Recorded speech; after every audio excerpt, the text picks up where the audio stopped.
안녕하세요, 여러분. 성세님 롤란드입니다.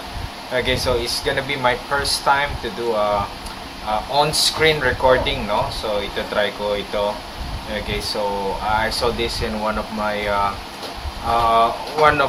guy I'm following, but not about Korean field. Okay, so pasensya na, medyo hindi maganda yung quality ng camera ko yet, pero sana malinaw. Okay, so it's on-screen recording. Right now I'm going to discuss, I call this the misconception about this character, no? Kyok, Tiyet, Piyep, and Jiyet, right? So a lot of people got confused, no, with this character. Ano ba yung mga character na to? So ito siya. Okay, alam nyo, I name it after myself, no?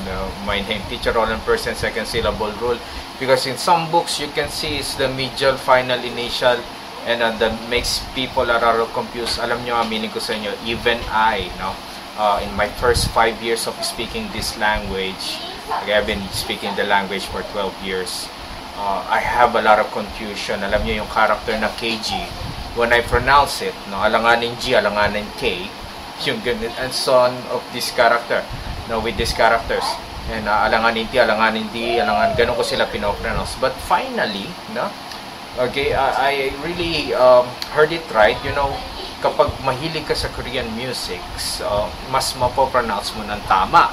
The problem is the romanization that you get it from the internet. Okay, so for me, again, class, remember this thing, no? Romanization and translation is different from pronunciation. Alam mo, there's one guy who told me, oh, I heard pala, sorry, pronunciation is not important in the exam. Okay, it's not important for you to pronounce it right. I think it's technically wrong. Kasi ganito, you read something, you pronounce it wrong, you hear something from a Korean, or you hear something from your exam, okay, you will have a lot of confusion. Okay, ganito yung basa ko, ba't ganun yung sabi niya?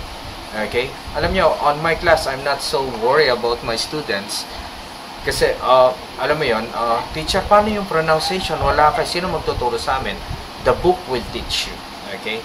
If, okay, you have the audios. You know, on my class, no, I usually give the 177 tracks of the textbook, and I give the 1 to 960 item tracks for the listening reviewer. And also I have the book, I issue with my students the grammar book. Okay, it has also a native speaker speaking, so you can pronounce the word right. Alright, so ito po, no, sa number one character, of course, the KG, or we call it the Kyok, no, Kyok. Alright, so sa Korean wala talagang mabubong salitang gaga. What I'm trying to say is there's no native Korean word that is pronounced G. Okay, if this character is G sound, remember this, the Korean should be saying kimchi. Okay, but have you heard Koreans say kimchi, kimchi? No, it's kimchi, right? And also the kiyomi, kikikiyomi, remember the song, no? It should be gigigiyomi, gigi, diba? Hindi naman giyomi. Alright, it's K sound, alright? So if your teaching is teaching you 감사합니다, I think that's technically wrong. Okay, it should be 감사합니다. Okay, and meron namang audio, but hindi naman i-check. Okay, so when you see this character, yung kaga, okay, the Korean read this as kaga. All right, the second syllable up to next syllable is G sound na siya. Okay, like this, no? Yan, marami to eh. Meron tayong taruda, tilda, the tari for the legs. Okay, we have the toshi for the city. Alright, so those are sound T. Okay, yung sa kamsahamnida, ma-activate yung second syllable rule niya na T kasi nasa fifth syllable na.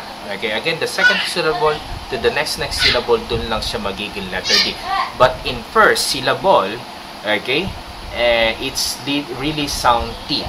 You know, the number hana and tul. Kaya pag when Korean pronounce 2 o'clock, it's pronounced is tushi. Okay, tushi, not dushi. It's never been dushi. Okay, it's tushi. All right, so it's pronounced T. Okay, but of course, when it comes to 12, okay, yoldul, okay, yoldul. Kasi nasa second syllable na yung D, yung character na yan. Even the 5, it should be tasot. Tasot sal, okay? Tasot tal, okay? So it sounds letter T, okay? So 15, yol dasot, or 25, sumul dasot. So it sounds letter D na, okay? And then we have here the next character, the PB, no? So if you're going to tell me, so they pronounce the boss. They pronounce banana, alright? Banana, okay? So, of course, those things are foreign object, okay? What do you mean, sir, no? Yung banana, okay?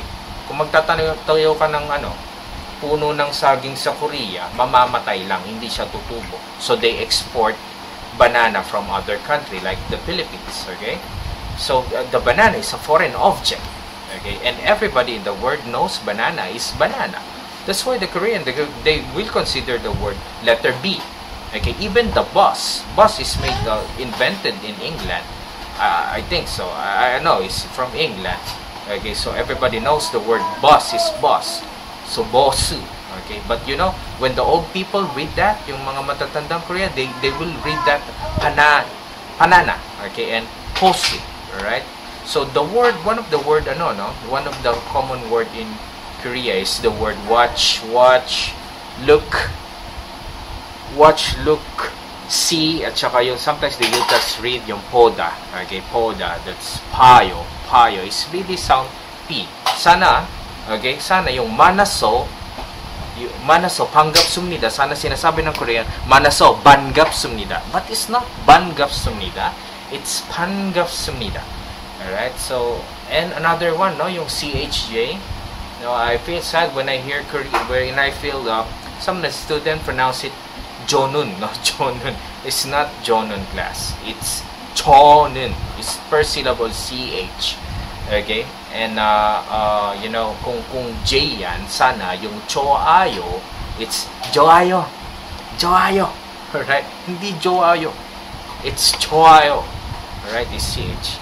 So, aminin ko sa iyo again, class, even I have a lot of confusion, no, with these characters before, no.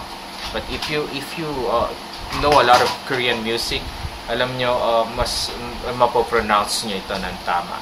Okay, so there's a lot of audios. Okay, the EPS topic is trying to give us a lot of audios, and if you want those audios from the listening and from the textbook, and I have a grammar book here.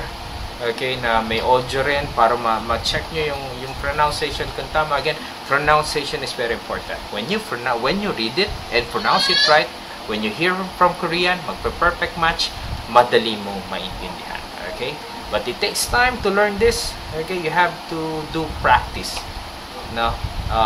Para kang baliho na kakausapin mo yung sarili mo. I hope you get something from it. Again, this is the first and second syllable rule. Alright? Yan po siya. Okay, so my module is written in Tagalog, no, para sa mga Pilipino kong estudyante. Yeah. So it's almost done, no. Sana pray for me matapos ko na tong module.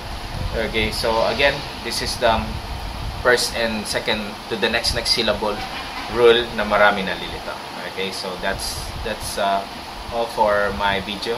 Okay, watch out for more videos. Gagawa pa tayo maraming video para maraming learning. Alright? Again, 다시 저는 성스님 롤란드입니다. aka Teacher Jologs po. 감사합니다. 안녕.